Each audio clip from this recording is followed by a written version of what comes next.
All right, It's just do interesting. a sound check, but I think you're going to be fine. I like where the mic is. Okay, test, Ah, test, cool. test, Hi. test. Okay, you're great.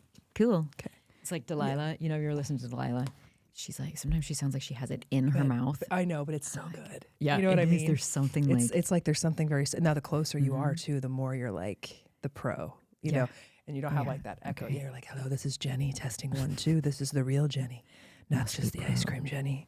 This is many the lips have been on unfiltered this? raw. Okay. You ready? You were born ready. All right, Jeni Britton. Sure. Welcome to the Carrie Croft Show. Hi. You know, It's nice in here. You know, before we get on to this, we just got to talk about your look here, because we were talking about this briefly. This sweater is so damn cute, but then when you hear the origin of the sweater, it becomes more intriguing to me, and more you. Like I'm like, of course it's from, you know, of course this is the origin of the sweater. Well, I mean, honestly, it's just that I found a sweater like this. This one wasn't my first one. On eBay. I sometimes just go through eBay and look at stuff. I mean, honestly, like I've bought some really cool stuff on eBay, just wardrobe-wise, vintage stuff. And I found a sweater like this, and I ordered it because it just looked cool, and I was going to make a video or whatever. I have a lot of clothes because I was making videos for a long time, and it's part of the fun. And when I got it in, I loved it so much. I mean, they all have this kind of face framing element, you know, but they're all very different. So then I went on and tried to find another one. I couldn't. And I was like searching sweaters. I started searching just like, you know, mixed knit Angora sweater, you know, beads. I don't know. And I found that this is a whole style. Like it was a year or two in the early 90s.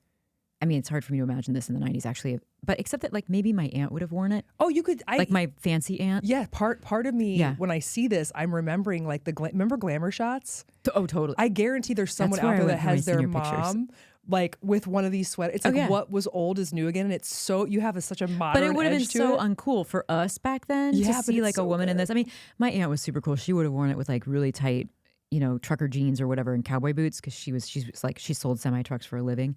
She was awesome, but she would have worn this in her fancy house in Dallas. Yeah, you know. Yeah, but yeah, we wouldn't have. So thinking about, okay, who was this for in the 90s? It was really fun. So, but then I started finding a lot more on eBay. I just assumed it was the same maker, so I started Googling them.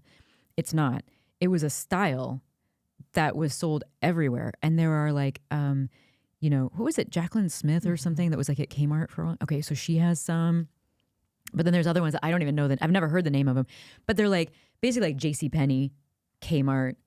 Like there are higher end ones, but like none of them are brand names. I need one. They're so cool. So you just have to, you go on eBay and you search mixed knit. I think I have all of the ones that have ever been produced, because now whenever I go on there, I only see the ones that I already have. Well, now you and I have every color. You and I'll be fighting on eBay. Yeah. over these if there's things. a new one that I see. So but I mean, good. I have them in like pastel colors and in purple. They always have like, a lot of them have like black and then this white element and then another color. So I have yellow and a couple of red ones. The red ones were very popular. Well, I'm glad you chose blue today. I'm some really fun I'm ones. feeling the vibe. I'm feeling the vibe.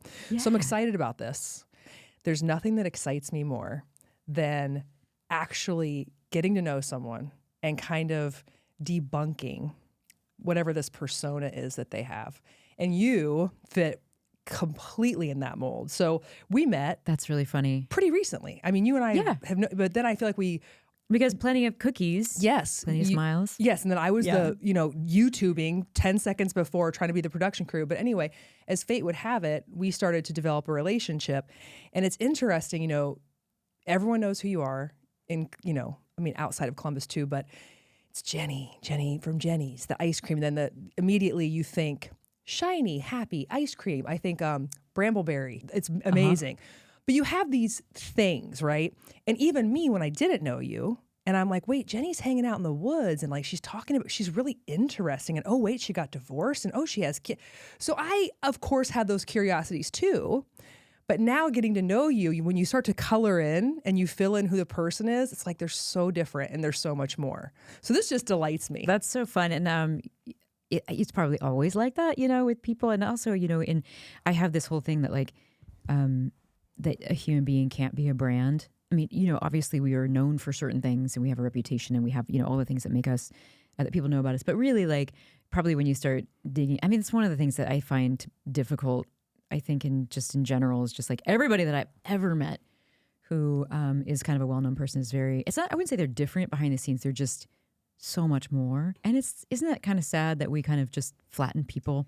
I never wanted to be that, not at Jeni's or anywhere. And we can't all be known to everybody. I mean, that doesn't make sense either. But at the same time, it was always very hard for me to just be like this, this smiling poster. I mean, I really don't like pictures of myself in our stores, or certainly never on our packaging. That was just never going to be our vibe. Even I didn't want to be on the cover of the book. And so you'll notice if you see my book, the first one where I am on the cover, the picture is like in the middle and it's really small.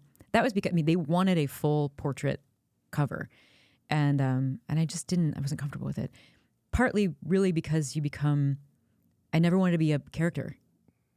And that's I what had you too many become. characters inside of me. And I didn't want those to not be accepted. You're like, hey, there's enough going on in here. I don't need everybody. I don't want to be a character out here. I mean, I get that. Anybody who knows me knows how every few months I go through different eras. I really like, I mean, there's always a core there, but it's really like, I shift a lot. Constantly. Shed and all that. Good for you. And I'm also reading a lot. Like I realize, so I mean, there are eras. I mean, I look back at some of my eras, but like where, like if I was reading a lot about Marie Antoinette, I mean, I had a couple of years where I was really going deep on Marie Antoinette and really like women with power, which it's kind of an ongoing era that I like to read about.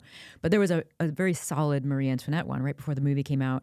It actually happened to be that Sofia Coppola was doing, I think the book must have come out and inspired that. So even a couple of years before that movie, which I also loved. But I was like, what does it feel like to have hair that's like so tall? I was doing my hair, obviously not like that tall, but I was trying to make it so that when I moved, it would like, move so I could feel that. Just wanted to feel like what it might have felt like to be her just in some little way. But there's like a photograph of me from like Business First where I've got something going on up here, and it was from that era. This happens. I mean, I had a Zelda era, Fitzgerald, Scott Fitzgerald's wife, who's just an incredible story. And I was like putting my hair in pin curls every night because I know that's how she did her hair. I even cut my hair. So it's not a very cute era. It actually looks really stupid when you overlay it with what was going on in fashion at the time. But I was doing that because I was trying to get closer to the character. There's all sorts of reasons that I like have these other sides of me, other characters, Well, let's start. This is a great way to start, because when I was getting to know you and we were talking about your upbringing, your grandmothers, you told me a story one time about your one grandma who would send you and your sister, I believe, out into the woods, and you would pack a lunch, and you would bring a notebook, and you would go and just start to use your imagination. You would sit by this tree. So to color it in for people who are like, wait, Jeni, she's talking about eras and she's doing it. So somebody wants to hear that at the topical level and think, oh my God, what's going on with her? The roots of this were from your grandma and you having to use your imagination, right? Well, yeah. I mean, I grew up in central Illinois, and then when I was 12, I moved to central Ohio. So deep Midwestern, or even deeper. I don't actually think of Columbus as the Midwest. I mean, Dayton and West, but a very deep Midwesterner. And central Illinois, even in the country outside of Peoria, was where we lived. And my grandmother and my grandfather had gone to Northwestern. They were very educated people. My grandmother's an artist and an art teacher. My grandfather had been a doctor. Actually, he had been a medic in World War II, so he was a pretty broken guy. But by then he had found nature. He was in the forest. They bought forest land. He was, he had a hat with feathers and fossils in it. He whittled walking sticks. Like he was Thoreau. He was a big, huge Thoreau guy. And we were always, in fact, he built a cabin in the woods where he stayed a lot. A little cabin with just a wood burning stove and a little porch. I mean, he was friends with the deer there, so we were out there every other weekend when I wasn't at my other grandmother's house. And my grandmother's name was Enid, and my grandfather was Jim. And we would wake up at 5 a.m. They would wake us up really early because I thought they were old at the time. They were probably 55 or 60. I don't know, Right. But they would wake us up really early. We would have blueberry pancakes. We always grew our own blueberries, and then go out to the forest. And it was magical. So we would be out there. It doesn't matter how cold it was, doesn't matter how hot it was, doesn't matter what the season, it didn't matter. Nothing mattered, except for, making sure that you were wearing your, insect repellent or whatever. Like we were always out there, and we were out there the whole day. And so, yeah, in the morning I would pack my backpack, because I always knew, and my sister was always with me. She's 18 months younger than me, so we were very close. And we always knew that we were going to be split up and we were going to have to spend our 2 hours alone in the forest. And so we would pack the backpack both for the stuff that she and I were going to do together, fossil hunting. We were going to go record stuff. I had a little tape recorder. We had all of our stuff that we were doing. And then we would also pack our bags for that moment. And so there was always like, extra treats or gifts to, I always thought there were humanoid creatures all over the forest. So we had gifts for the gnomes and fairies, or, a sketchbook, stuff like that. Because when I had a tree that I would go to, so when we had to split up, usually it was like after lunch, and we would go to our spots. I don't know where my sister actually went, but I would go to this tree, and it was a massive, probably original growth oak tree, and it was kind of up the hill and in the clearing, and it had like giant roots, and like the kind with like moss growing over them, like the kind that you dream about that are like the perfect roots. And so I was pretty convinced, and then my sister too, that there were gnomes in that tree, that they had this whole internal system, where they could go down, and like they had little houses inside of the tree, but we couldn't get in there, but there were like holes leading into the tree. Like we were pretty convinced. And so, I would, and I was convinced of this till I was probably 15.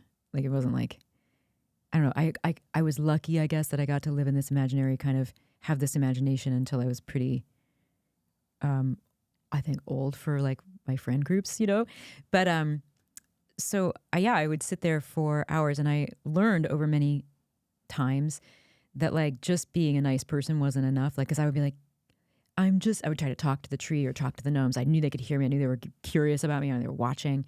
And eventually I just thought, they're not coming out. Like they're not, like this is not their world. They don't want to come into it.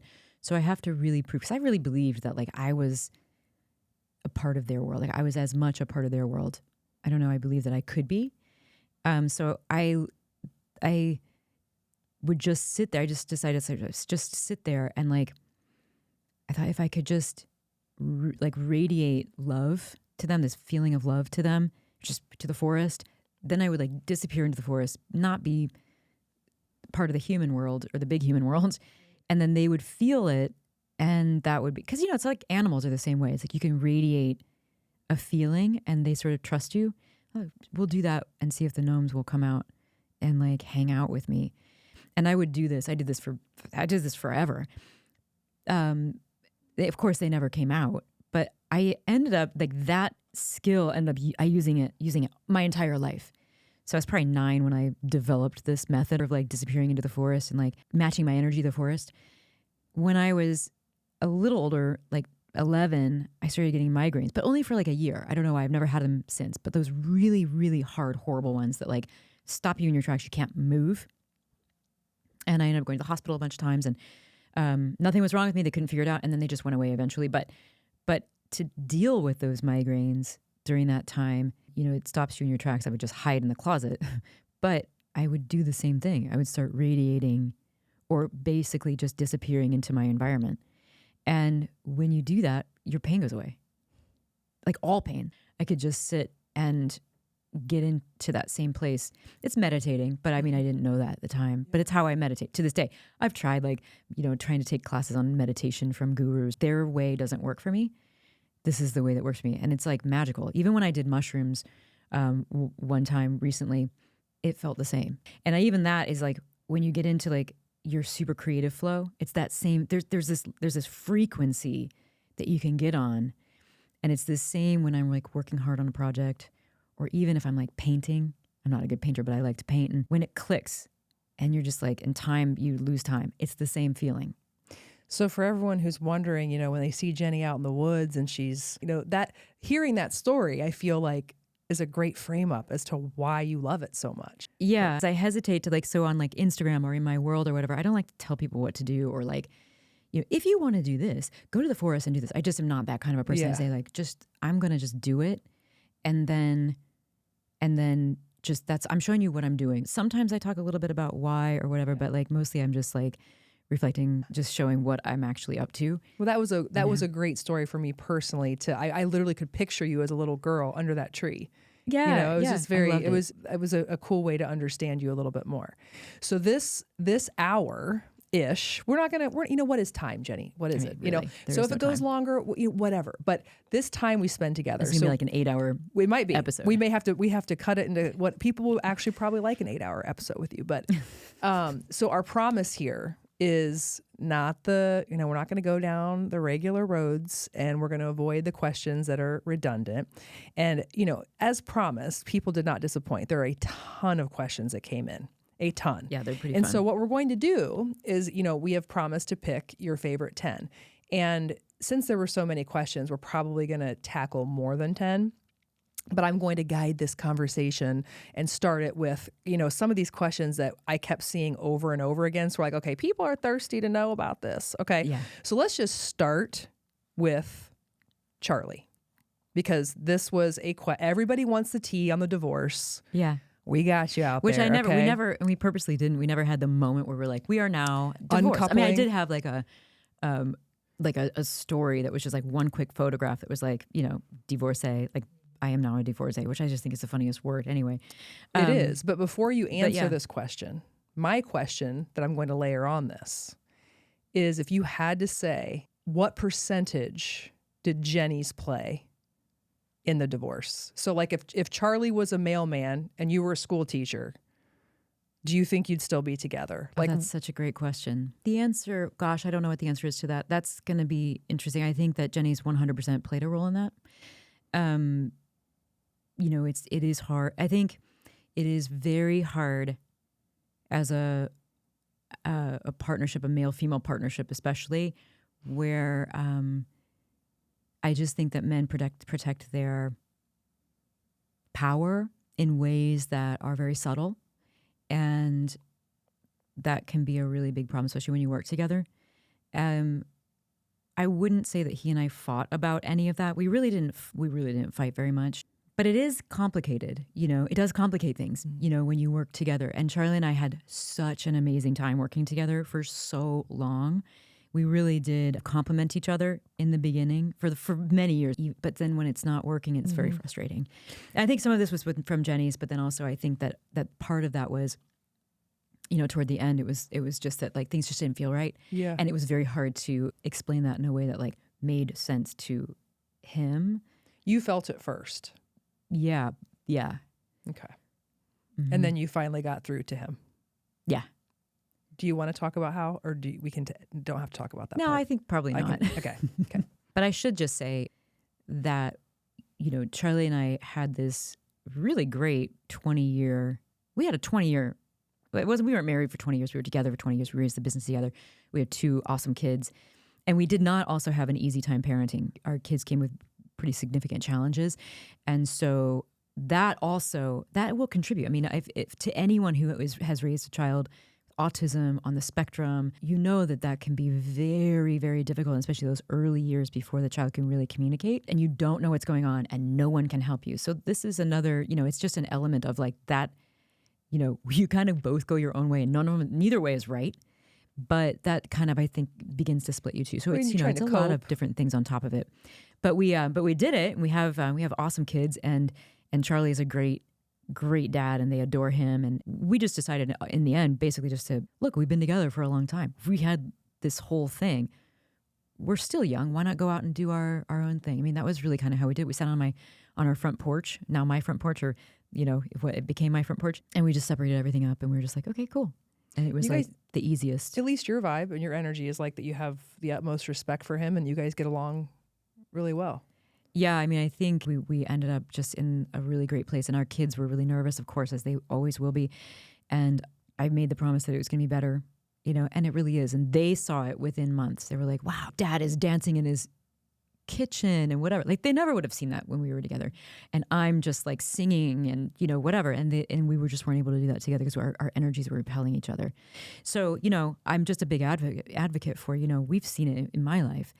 That when the time has come, it's actually so much better for the kids. I mean, it's a lot of work, but it can be much better for everybody. Yeah. I mean, you have to make the decision on your own. But you mentioned the kids came with challenges. Are you saying that one of your kids is autistic? Mm-hmm. Okay. So have you talked about that? No, publicly? I haven't. Okay. I have never. I've never really talked about that. I try to keep most of that pretty private, but it is something that like I talk about one-on-one with people because parenting is not what we are sold, especially as women. I was so excited to become a mother. I was so good at it. I was a nanny in previous lives. My first job was babysitting me from the time I was 10. I loved it so much. And I do actually love it. I've learned so much, but it wasn't like that. It was just there was no control. It was really challenging. And you had no idea how to create order around that. And anyone who's been through that with anything like pandas or autism or Tourette's or any of those things, they know those behavioral sort of things that come with that. It's just really challenging. It ended up being really cool because the ways that we've had to kind of become our own doctors and scientists. We have some people who are helping us, but a lot of it you just have to kind of dive into yourself. And so one of the ways we've been able to sort of help is through writing, through art. Writing was one of the most important things that we were able to do when I started to get my kids to be able to write about how they feel. But yeah, this is, parents are really on their own. And every kid is so different that like even when it comes to these things, it's like there's not a lot of shared, Yeah, because you have all the personality differences and all the different ways that people react. And then if you do have a child that has to have, different needs with autism or, then you're trying to figure out the combination to unlock that code. I mean, that's and if you don't get a diagnosis until much later, which is what happens often, you think like, I must be doing something wrong. Like, what am I doing wrong? What is he doing? What's Charlie doing wrong? What's happening? Why can't I get this? Why isn't this right for me? Of course, women, we always blame ourselves. Moms, we just do. And that's challenging. And then also, you're at the park and your friend or, sister or whatever, and, you're talking about how hard parenting is. And they're like, oh yeah, man, I know. And you're like, but do you know? Because like, I don't think that your kid is like breaking things, like, I don't know. Oh yeah. But yeah, it's its own thing. Okay. So staying on, the track of the kids, how did Jeni's impact them? Because I feel like Jeni was like a third child, obviously it is. And so here they are competing with this company that is all encompassing. What would they say now that they're a little bit older, 16, 14 and around 16. there? How was that for them? Well, I don't think that my son cares very much, except that he loves ice cream. Like he loves ice cream. He's got a lot of sensory issues, so he doesn't eat a lot of foods. And so ice cream actually is like, we always have it. I mean, we all I still love, of course I'm eating ice cream every day too. So that's an easy thing for us to do. And I don't think that he cares so much about it. I mean, I think he likes it. I think he thinks it's cool. And I think that he probably thinks about, he probably thinks a little bit about entrepreneurship too. And my daughter is much more interested in it, but she's interested in it from a different point of view. She is very entrepreneurial. She helps me a lot. And even when she was young, she has a really good eye and she knows kind of things that work, whether it's flavors. I mean, she helped me create the cookie dough flavor, which is like probably the best flavor we've ever made. Honestly, we need to make it again. And that I created with her. And so she's kind of like into it, but she's a very quiet person like me. She has a lot of that behind the scenes kind of happy there. And like neither of my kids are like think it's that big of a deal. You know what I mean? Because they've just lived it. Yeah. Yeah. Okay. I mean, definitely, at school, they get bombarded, and my son doesn't go to school and my daughter goes part of the day. But at school, there have been times where they've really been bombarded. And my daughter keeps a very quiet, low profile at school.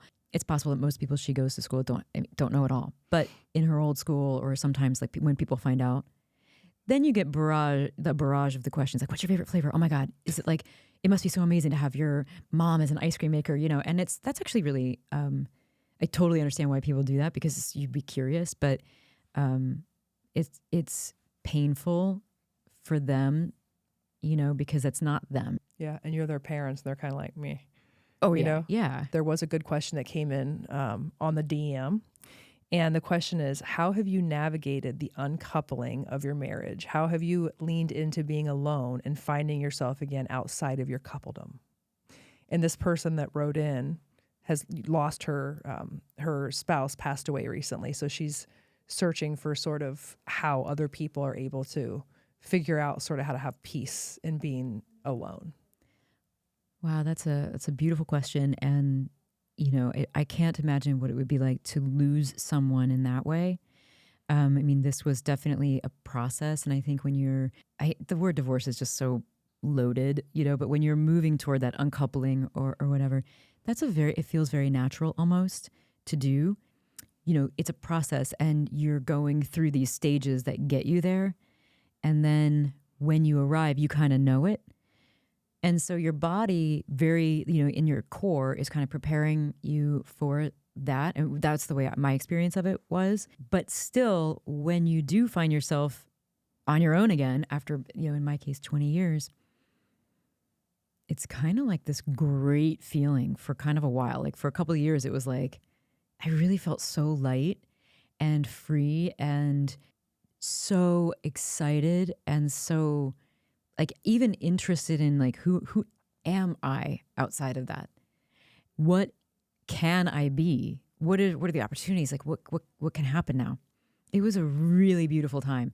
And then that kind of settles, which is kind of where I'm at now, 3-ish years later, 4 years later. And so, yeah, it's a process. It is a process. And there's, always, of course, grieving that happens too. And there are stages and you sort of, sometimes you feel like, what did I just do?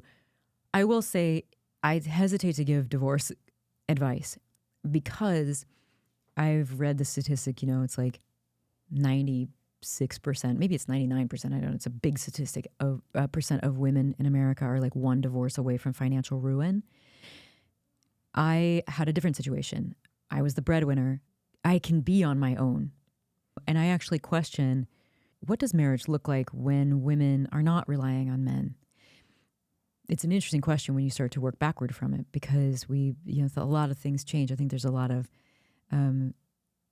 just the way that women are that still has yet to be explored when we take financial health out of our relationships. So for me, it was probably a lot easier than whatever that percentage of other women going through the same thing will have to deal with. And that's one of the reasons that I spend a lot of time trying to help young women understand that building your financial health is the most important thing you can do because it literally is the definition of freedom inside or outside of a marriage in America. Amen. Mm-hmm. Okay. So one more question about the kiddos and then we'll move on to more about Jeni outside of the family.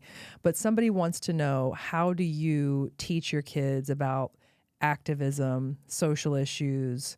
Is there anything specific or do you just kind of live it and they see it?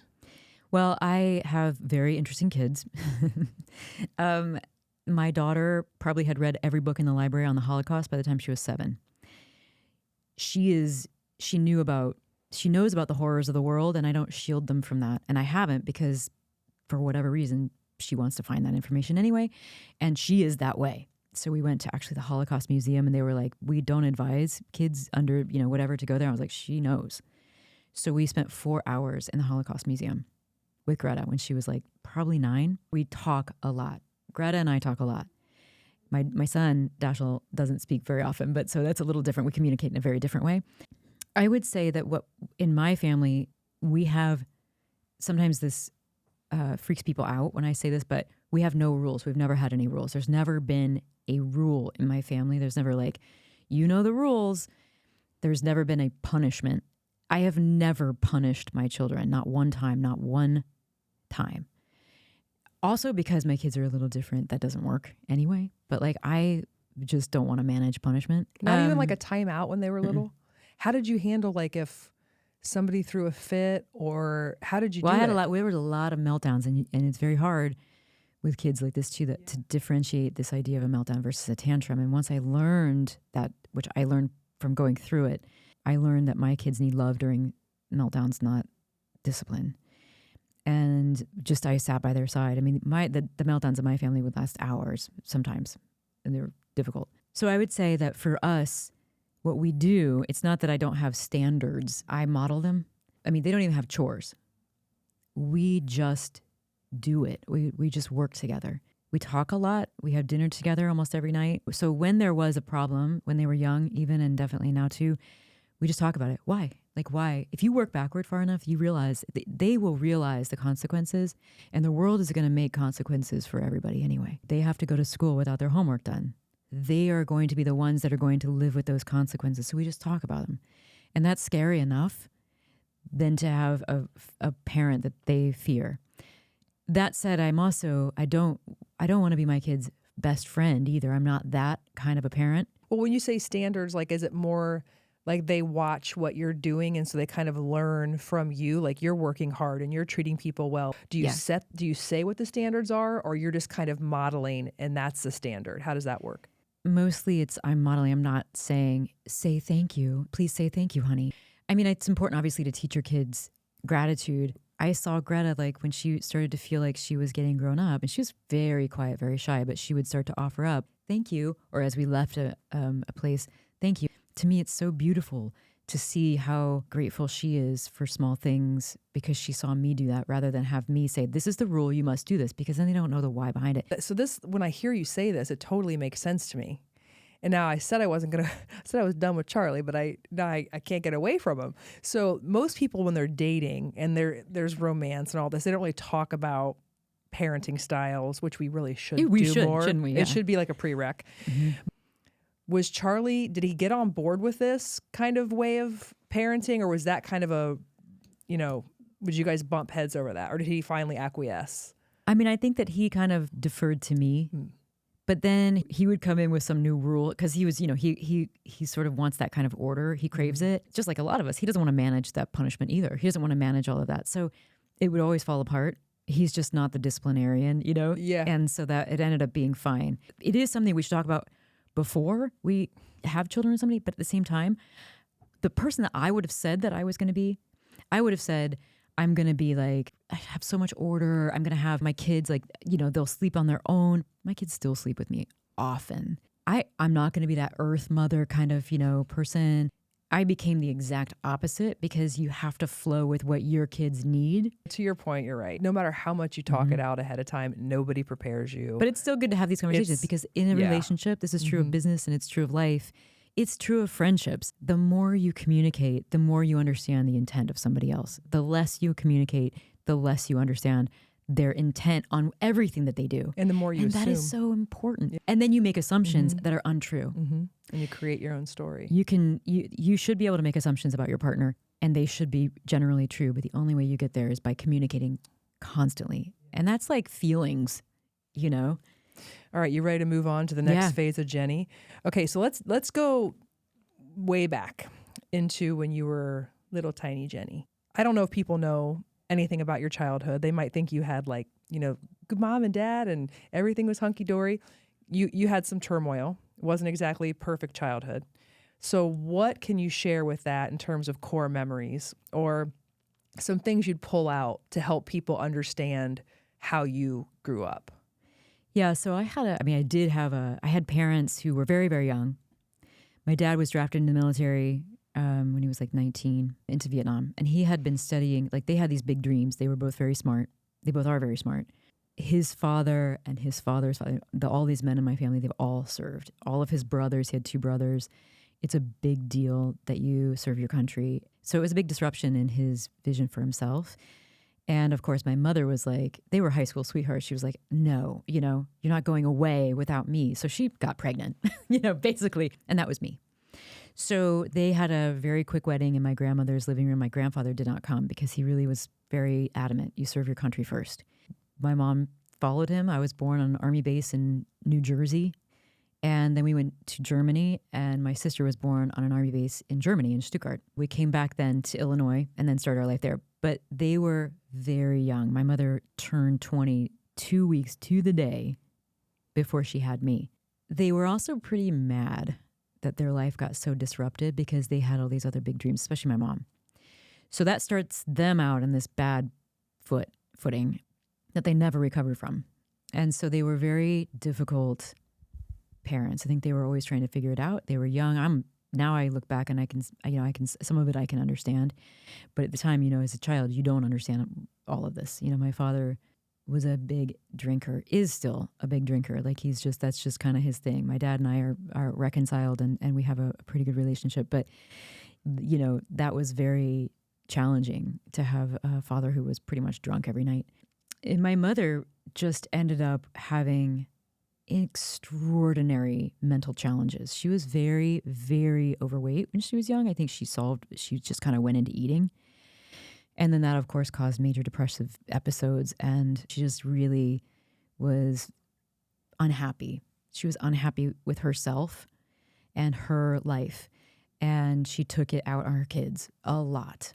And her husband, of course, and he wasn't, you know, so this is, you know, my early childhood was just really, you know, I'm pretty open with this about, you know, when I'm one-on-one with people, because I don't know why, I think I exude this, like, that energy or whatever, but people come to me. I know that if you know what struggle is. We moved almost every single year, mostly just because they had an apartment or a bankruptcy, or, you know, they got into financial issues or whatever. And there were all sorts of things. We were moving, and we didn't just move into another neighborhood. We moved across town. So it was always a new school district, which ended up being something I weirdly loved, because when you live in a family that's like hairpin trigger, very violent and difficult, there are these moments where it's like, okay, we're going to have a new start. And those are like these glorious moments in that kind of a family where you're like, okay, you know, great. And you get to like reinvent yourself, and you think everything's going to be different now. Actually, it feels really good to do that. And then, of course, it wasn't different, and we would be in another place. And after a while, it wasn't different, but it was great. And I still feel, I think that like actually made me this idea of kind of being able to reinvent yourself and never being sort of stuck, and always being able to, like, I was never stuck in one community. I see in my kids' life that, like, the people they grew up with also hold them back. And I never had that. So that's cool. I mean, go back, but see, this is another, and we'll keep moving on that.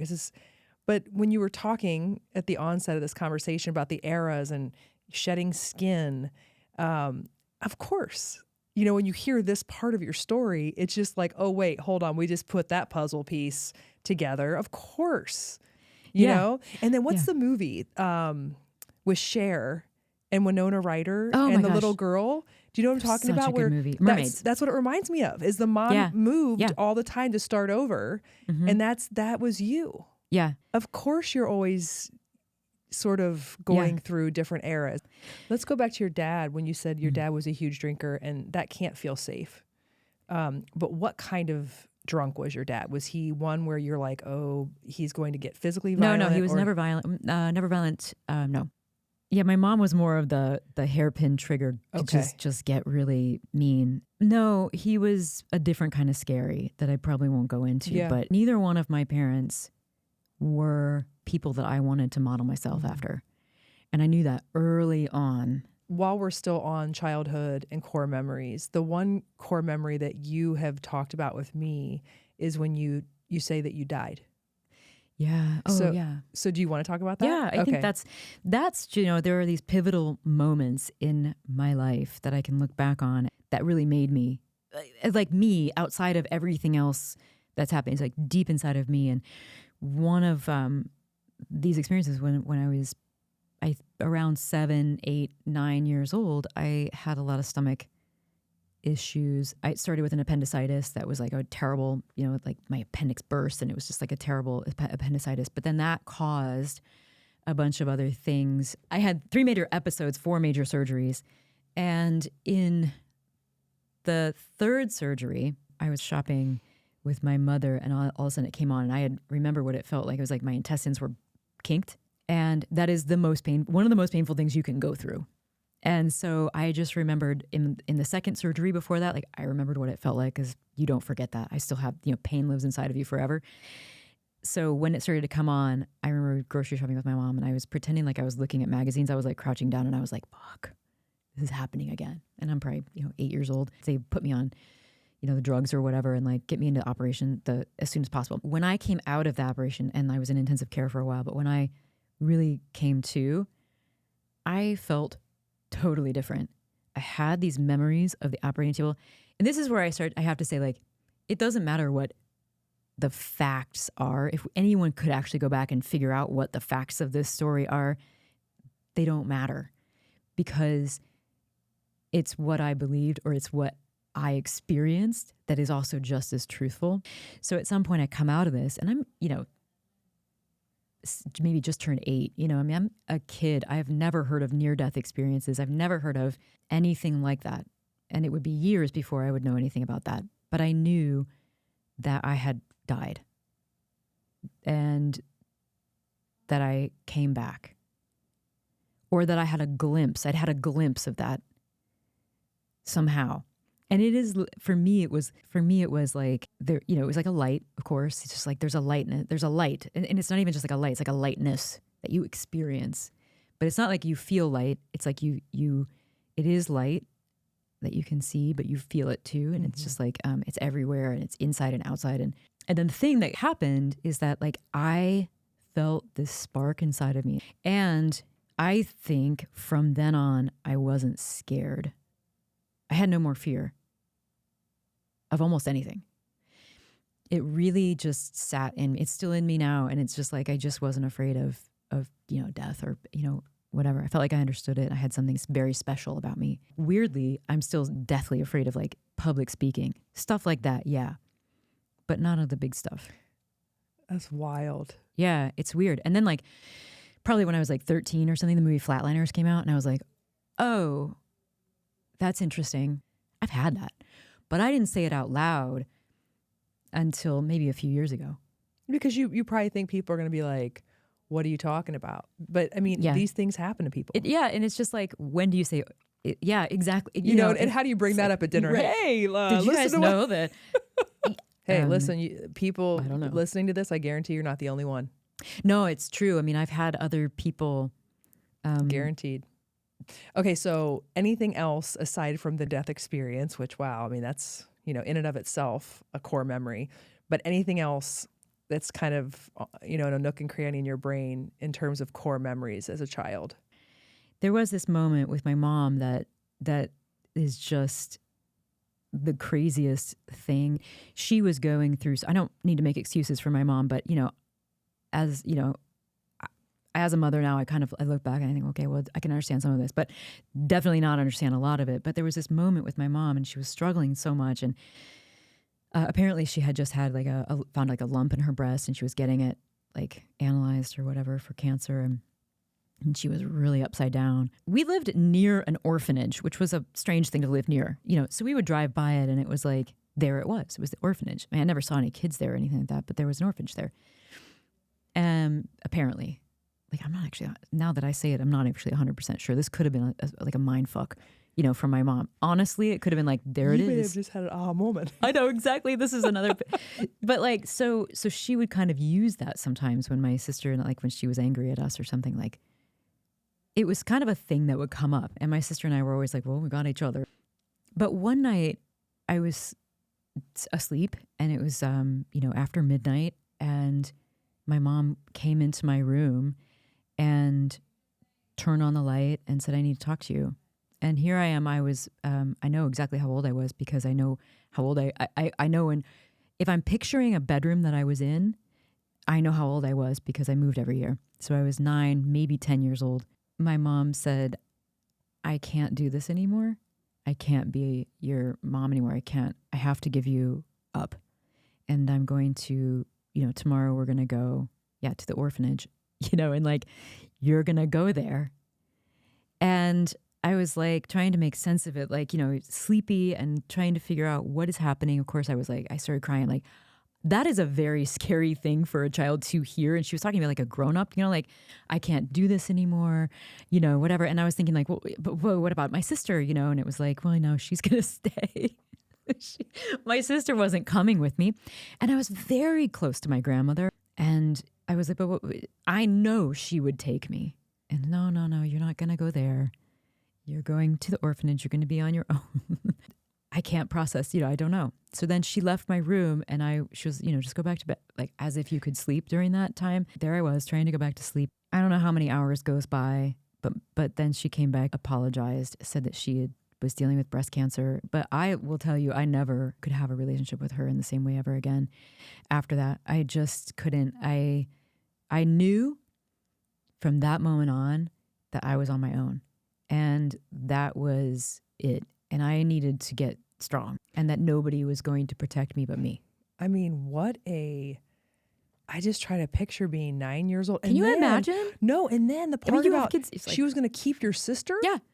You're So I'm like, well, on whoa, my hold on a own. minute. And I was like, so you So like now- her better. So wait, so hold on. First I'm going to an orphanage and now like that is insult to injury. Yeah, it's Whoa. it's tough, and then we all have our major struggles. And I know that there are people who will see this and really identify with it, and we don't talk about those things because we don't want anybody to think there's anything wrong with us, that we're damaged. We're all damaged, but I know that also people will relate to that and be like, yeah, man.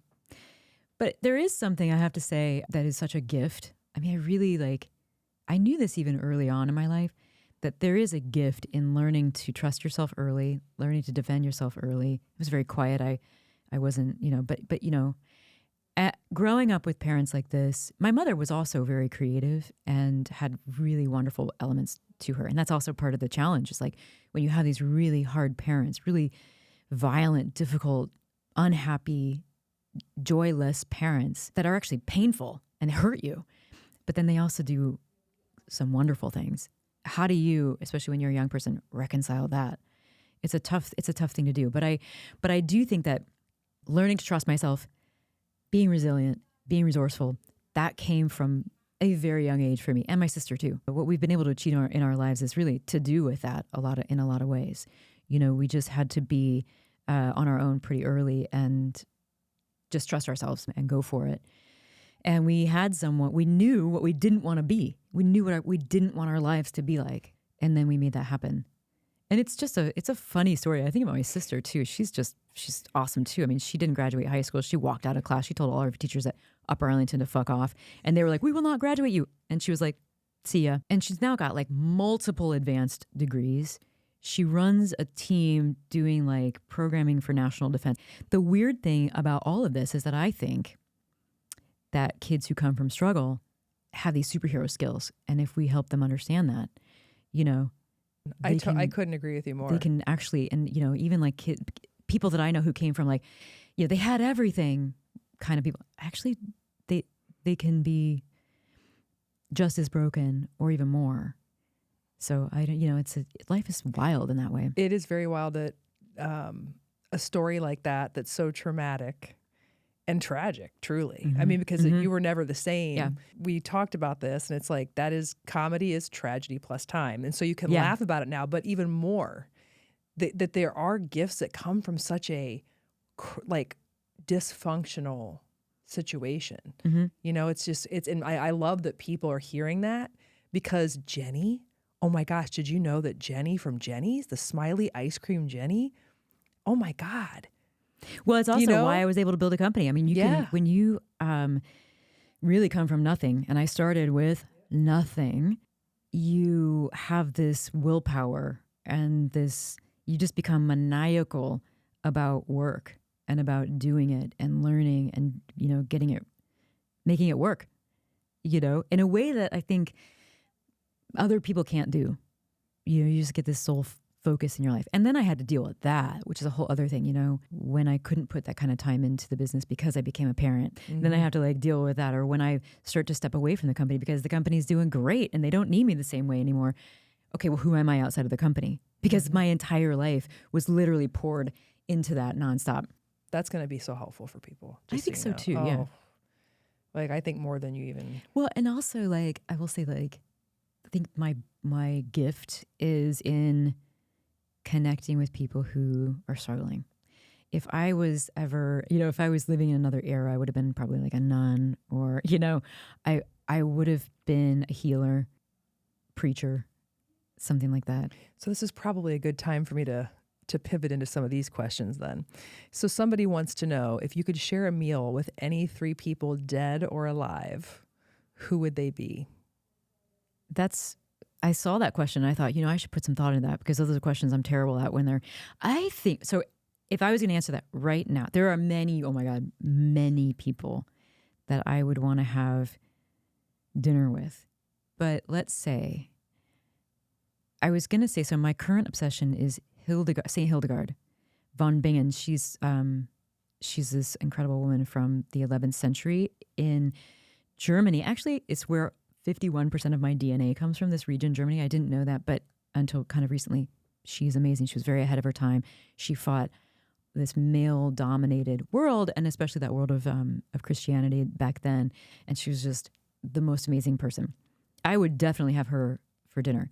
But then the other cool thing is that just next door in France, if you get toward the middle of that century, so you get older Hildegard and younger Eleanor of Aquitaine, who was still the only woman to have been queen of two countries, France and England. She got a divorce from her first husband, who was the king of France. And then she married, this guy was like a kid, and he wasn't like very masculine, I think. So then she marries this dude who's like, I don't know, like her dad was, which was like the troubadour chivalry era, writing poetry. And like, her dad was known that he could like be on a horse at full gallop and go under an arch, and with his hands and his thighs, he could stop himself and hold on to the horse. Okay, imagine that situation.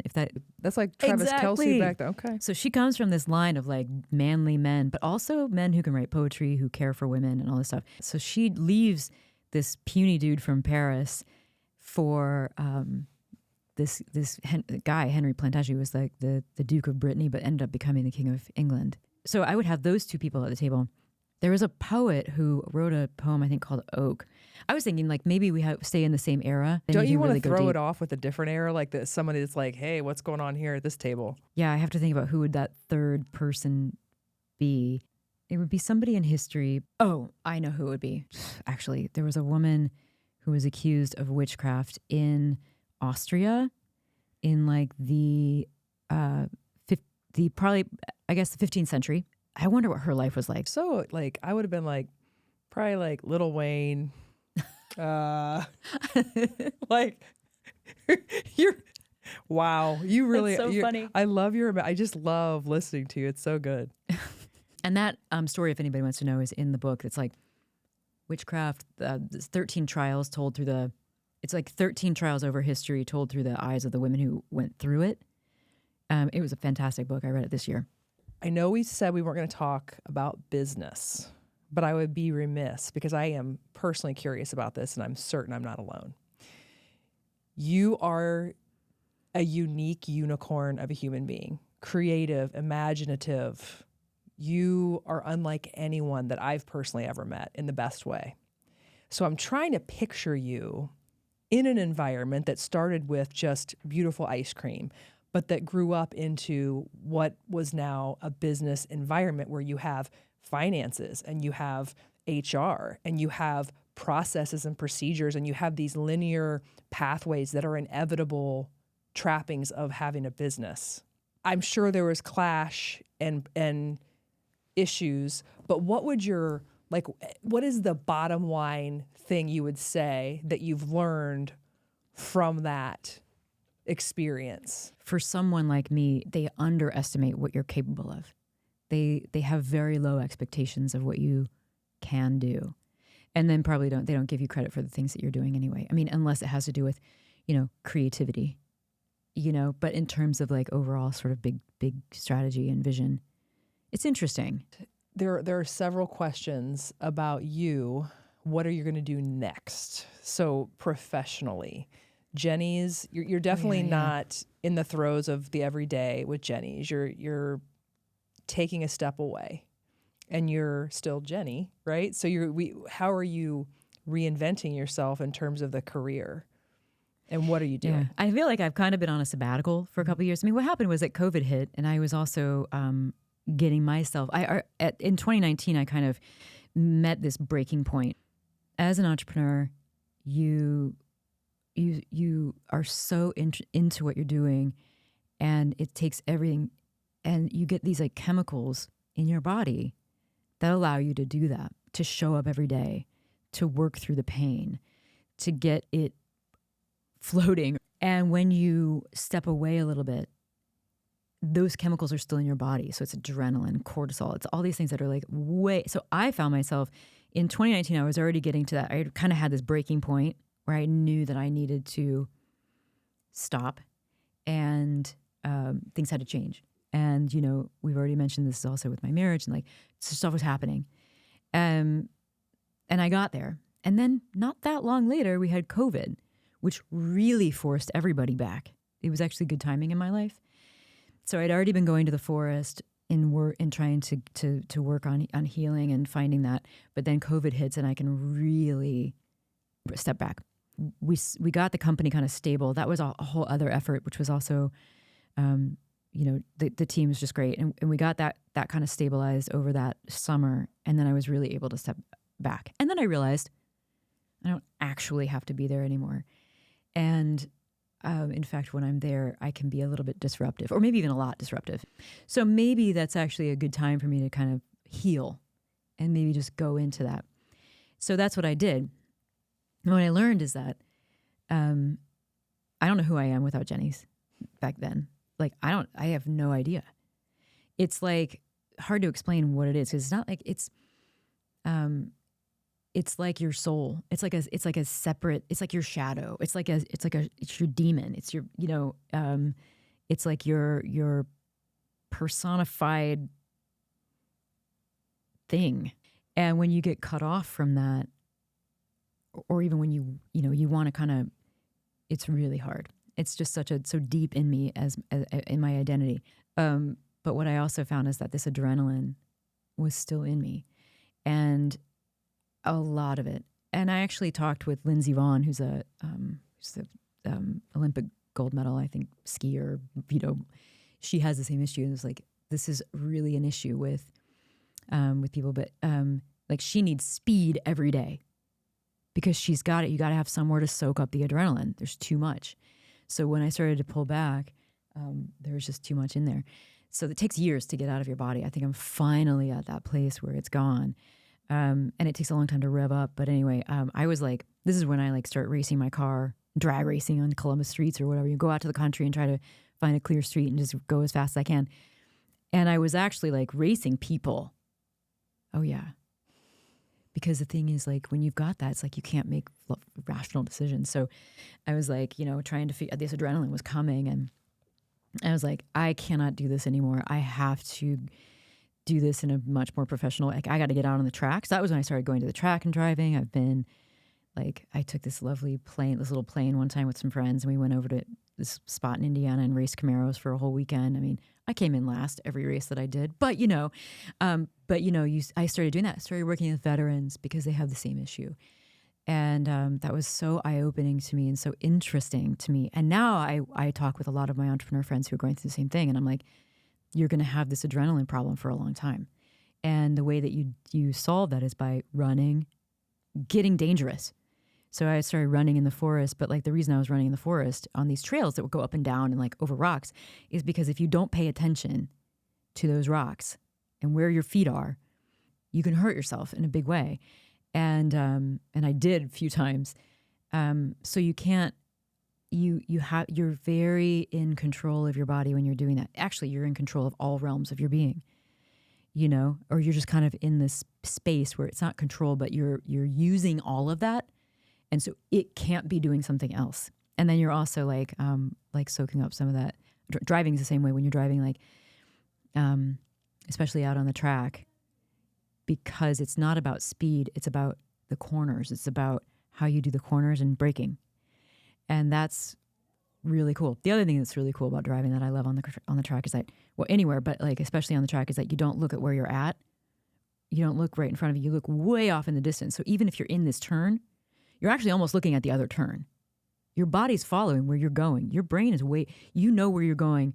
And this is actually wildly true about life. Are you going to throw your adrenaline into another company? Well, that is the thing. So that's where I'm at now. Because I'm starting this other enterprise, which I've been working on for 2 years, but more from a curiosity point of view. Let's keep going. Let's keep trying this.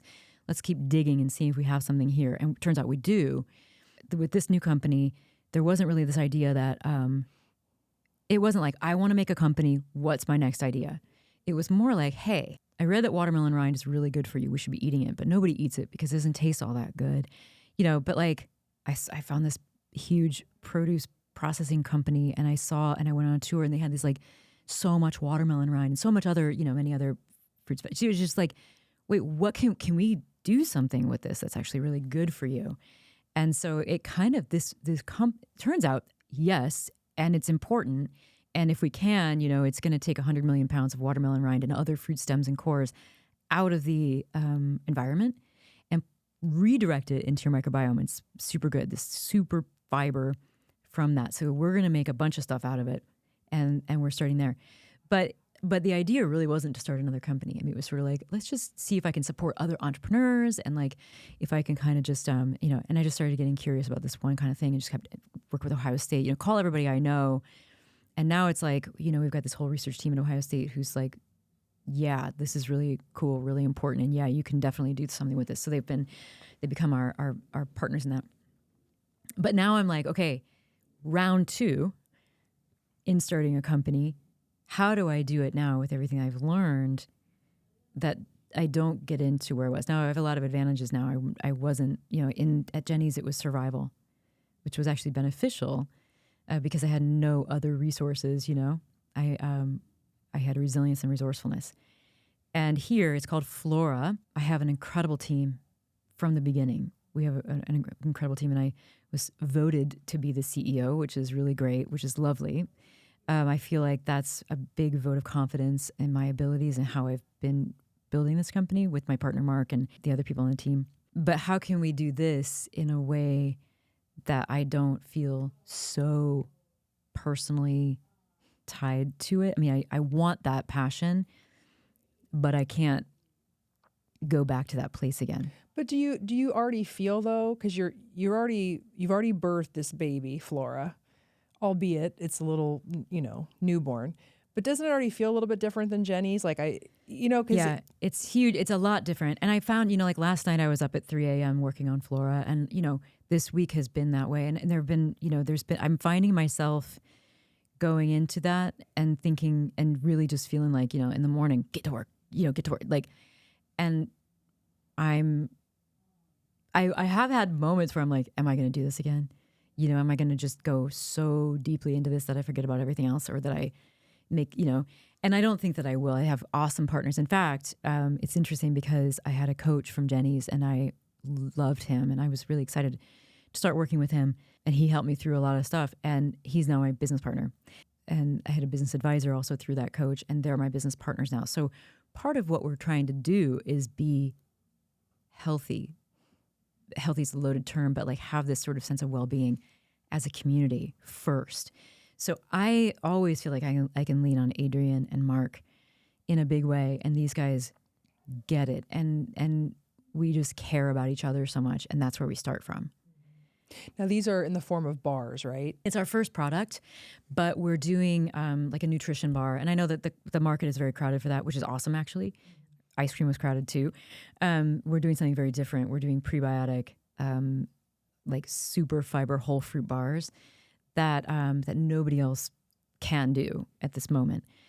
When can one taste this Flora bar? Well, you gotta Jeni? back our Kickstarter first. That's gonna be on March 20th. That's okay. We're doing a Kickstarter because we can get we're kind of gauging.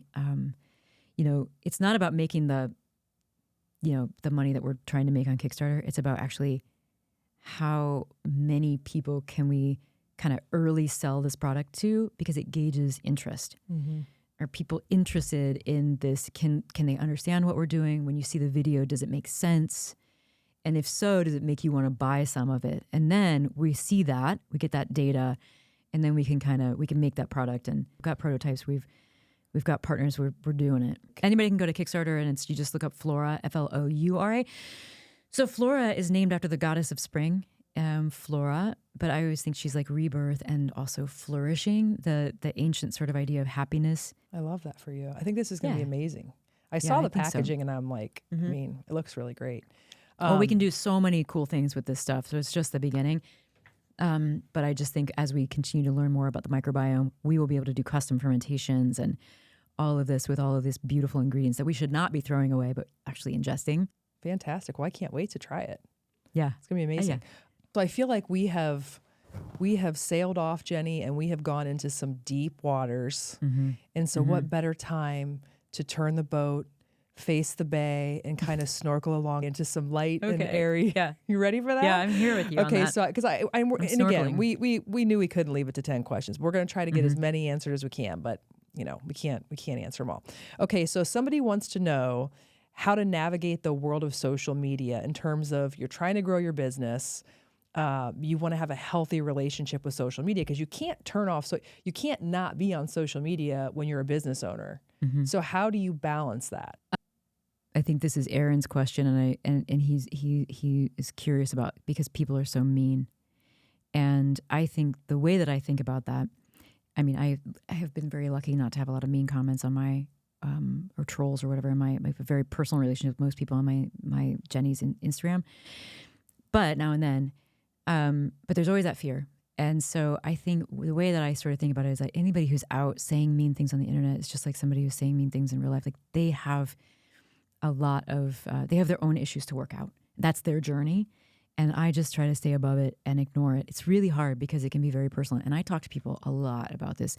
Business owners all over. I mean, East Palestine, Ohio, Biden made a visit there and went into a candle shop, and she got protests. And I mean, nothing that she did wrong. It's a president visiting a town, but she gets, so it's a really tough time to say anything, to be anyone right now. And I think that's horrible.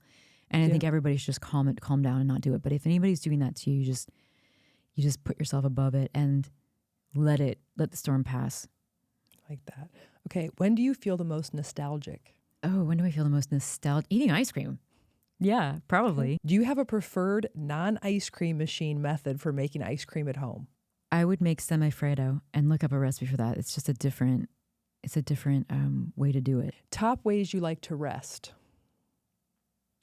Well, I'm a nap person. I work in the morning and early afternoon, go to the forest, nap for an hour, sometimes 2, whatever I need. Get up, do the stuff with the kids, hang out, have dinner, do all that stuff, and then I go back to work. Do you hear I work that, at guys? night. Jeni naps. It's okay to nap. I'm a napper. I think it's human. I think humans are nappers. I think we've just gotten out of it. Do you have a happy napper? What does that mean? They're like little sleeping bags that have animal heads, and then you lay on the animal head, it's a pillow, and then the rest of it's a sleeping bag. My son has an orca happy napper. Okay, but there was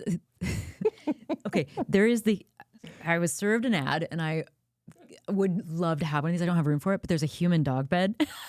Yes. I want that so bad. Oh my God. I want that. I would nap in there. You never know, you might get a birthday present. Oh my God. What advice would you give your 25-year-old self? Well, I wouldn't have taken it, first of all, if I had given that advice. So it probably doesn't make any difference. But I would have said, trust yourself. And the weird thing about this, though, is that I think I did get that advice because I talk to my young self all the time, and I talk to my older self all the time. And I started doing this when I was in therapy in high school. And I actually think I was getting that message from my older self. I think time, you know how it does, it folds over or whatever. And I actually think I did get those messages from me. Trust yourself. Yeah. How do we locate the most ancient core of ourselves? Once located, how do we synchronize this ancient core with our world? Well, you can't synchronize it. Well, you can. It just takes a long time, and you have to get rid of a lot of the standards and norms that are out there in the matrix, But how do you find that? You find it in nature, wherever that is for you. Because I think it's really important to find your nature inside and outside. I think reading, I think finding what I'm hearing when I'm in my ancient core. I've never called it that, but I get what this person's saying. I'm hearing voices right now of all these women who I maybe came from. And they're just so powerful and so strong. And that to me is, and I just go back, I start to think like, I know that women weren't what history says they were. I know that because I'm experiencing it through me, through this core of who I am, How do you remain positive when everything is going to shit? How do I remain positive when everything's going to shit? I trust myself. And it's like MacGyver. It's like, I know I'm the only one that can get me through this. And I know that, the whole world is kind of going to shit. So it's not just, my doing, but, you just have to sort of have faith that you're going to walk through it and you will get to the other side. And in doing that, you're going to help bring other people along. What's your favorite work of art? Ever? That's what it says. I don't know. I mean, I really like art. I like to step through it. Okay. All yeah. right, fair enough. What music are you currently listening to? I am listening to Hildegard von Bingen. I'm listening to this choral stuff from like, the early Middle Ages. And it's transportive. Okay. Would you ever date a woman? I would not date a woman. It's not in me, I think that, didn't they say that like 90% of women would actually do that? Or, for me, it's never been a thing. I mean, I actually love women, and I'm so inspired by women in our story, and I want to be around women. It's just not in me, I guess. You have such great style. What are your philosophies in putting together looks? Well, I think we already discussed that. Going to eBay and finding Kmart sweaters from 1990. I do have to dress how I feel. So, I'm often, because I studied art and art history, I'm often sending signals with what I'm wearing. So I always have to dress how I feel. Are you a cannabis advocate? Yeah. I'm a huge I like to be a little bit high often. Like a little bit. And I mean like caffeine level. Like I get my caffeine in the morning and then a little bit, as often as possible. Mm-hmm. How close are you, if at all, to moving abroad? I'm not close to moving abroad, but I definitely spend a lot of time especially in Germany right now. I think about it sometimes. I think, will I ever leave Columbus? I don't know that I ever will. I mean, I think I will maybe have two places I like traveling, and this is a great place to travel from, but I do feel that this is kind of my center for quiet and creativity. Sherry wants to know if Darius is coming to her wedding. No, Sherry, sorry. The show must go on. He won't be there. The show must go on. That will happen next week. That's Sherry from from Charmy's Persian restaurant. Someone wants you to know that they sent you an email last year. Okay. Stalker. What is your love language? Do you know it? So there's 5 love languages. It's a legit thing. So acts of service, gifts, physical touch, and you can have a hybrid. Mm-hmm. Acts of service, gifts, physical touch, quality time, words of affirmation. I think it's acts of service. I think that would be what it would be. I mean, I do like affirmations too. Yep, you could be a hybrid. Yeah, I like that. Somebody wants to have you over for dinner the next time they're in Nashville. I think we'd have to decide whether or not they're a good cook or not before you answer that. And who else is going to be there? Exactly. I'll be in Nashville on March 7th. Garth Brooks is opening his new restaurant. What's the scandal with Garth Brooks? And beer? There was some big TikTok thing about him. I don't know He's what the it was. Coolest dude. I mean, I don't know him, I don't know. Like there was like some political thing. I have no idea. Yeah, but probably because he backed Bud Light because he's going to sell Bud Light in his restaurant. Oh God. Okay. Yeah, he was like, no, this is stupid. Whatever. People are crazy. I think that half these scandals are not really scandals. Like, and I think we're totally moving into an agree. era where nobody even cares. If somebody wants to cancel somebody for something, you just don't even care. It doesn't even work anymore. It's so dumb. Mm-hmm. You've traveled a lot. Where is your favorite place to travel? I'll tell you, I was in Austria, in northern, like right above Italy, and I was there twice last year, and I really love it. Now it turns out a lot of my relatives were from that, or ancestors, deep ancestors are from there. But those mountains, the Alps, are just, I mean, I had never been, I'd never seen them. The Dolomites, like, that was so cool. The forests there. Mm.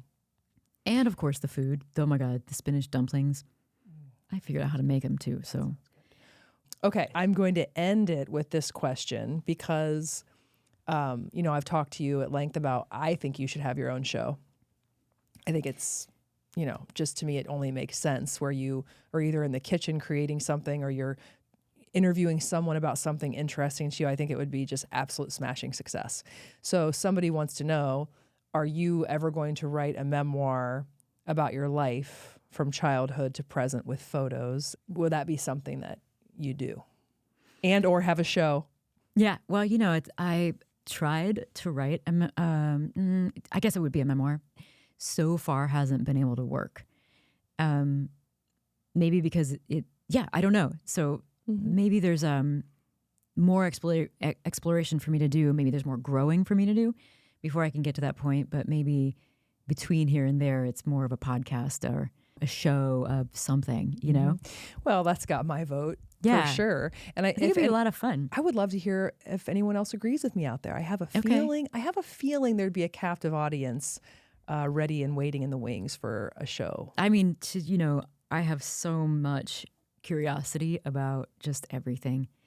And in a way, that's the salve for now. It's like everything that's going on in the world, we're all just so singularly focused on that. And when you take your focus off that and put it on just how many amazing things are actually happening also and have happened, it makes you feel a little bit better. Yeah. And we could always start it out with straight stumping. Yeah. Well, there's always that.